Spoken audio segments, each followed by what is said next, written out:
तो सबसे पहले गुरुत्वीय बल एवं भार पढ़ना है। तो सबसे पहले गुरुत्वीय बल एवं भार क्या है? तो पृथ्वी जिस बल से किसी वस्तु को अपनी ओर खींचती है उसे क्या कहते हैं बेटा? उसे है ना बल को भार कहते हैं। जैसे ई मार्कर है, मैं इसको जैसे ही ऊपर उछाल दूंगा लेकिन फिर यह कहाँ आएगा? नीचे आएगा। नीचे ही अपने आप नहीं आया है, इसे पृथ्वी ने खींच लिया है। समझ में आया? आसमान में कोई भी चीज को, गेंद को उछाल दो फिर वह नीचे ही आता है। हमें लगता है कि गेंद अपने आप आ रहा है, नहीं, साइंस बताता है कि पृथ्वी इसे अपनी ओर खींच रहा है, तब कोई वस्तु ऊपर से नीचे आ रहा है। ठीक है। सेब सेब आप देखते हैं, फरा हुआ सेब जब टूटता है, आम टूटता है तो कहाँ आता है? जमीन पे आता है। देखिए, गुरुत्वीय बल या भार बराबर होता है mg। भार एक सदिश राशि है जो सदैव नीचे की ओर कार्य करता है। भार हमेशा, कोई भी, ये पानी का बोतल है, पानी का बोतल है, मैं इसको जैसे ही गिराऊंगा नीचे आ जाएगा, जैसे ही गिराऊंगा नीचे आ जाएगा। इसका मतलब इसमें भार है, वेट है, और पृथ्वी अपनी ओर खींचता है। इसका मतलब जिसमें भार है उसे पृथ्वी खींच लेगा।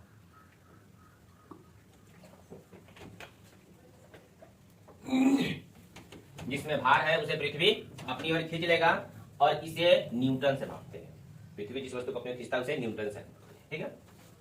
भार का मान गुरुत्वीय त्वरण के समानुपाती होता है, और ध्रुवों पर जी का मान बढ़ता है, जिसके कारण भार भी बढ़ेगा और विषुवत रेखा का भार घटेगा।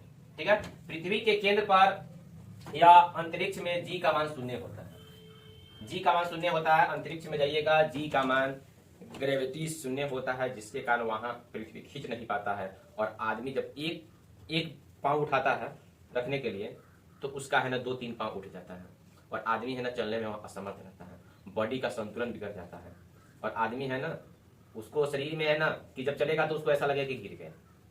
ठीक है। और वह आपको इस तरह ना सहारे के अनुसार पकड़ पकड़ के चलता है। ठीक है।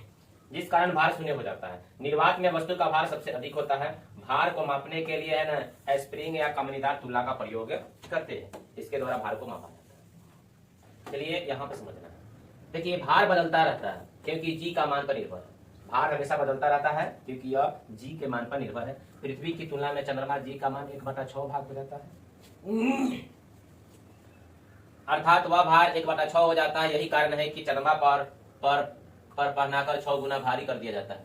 क्या है कि चंद्रमा पर पहनाकर, थोड़ा गलत कर दिया, ठीक है, ताकि वे चंद्रमा पर जाए तो उसका भार है ना 6 गुना कम हो जाए। ठीक है। पृथ्वी जैसा माहौल महसूस होता है।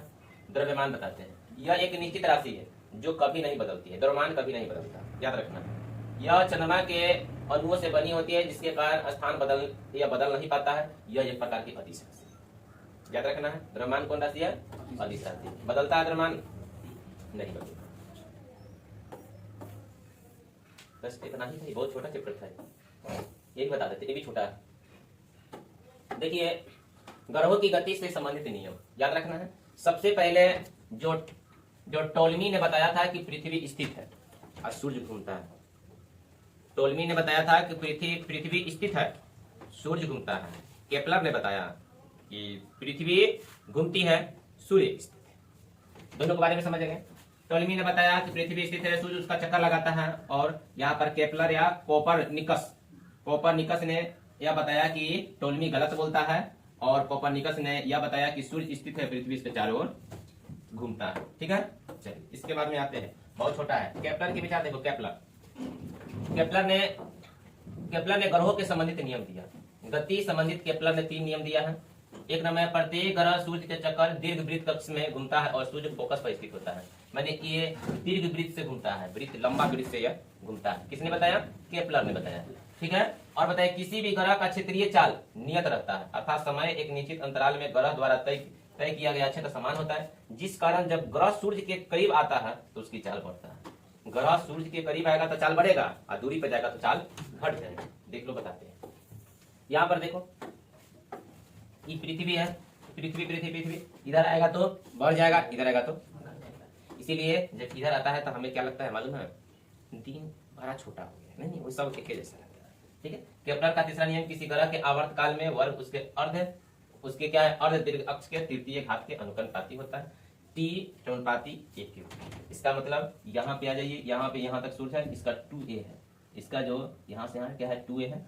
कल आपको दाब पढ़ाया जाएगा, बहुत आज आसान है, हल्का चैप्टर है, आप लोग को याद करके इसको किस तरह सुनाना ही पड़ेगा।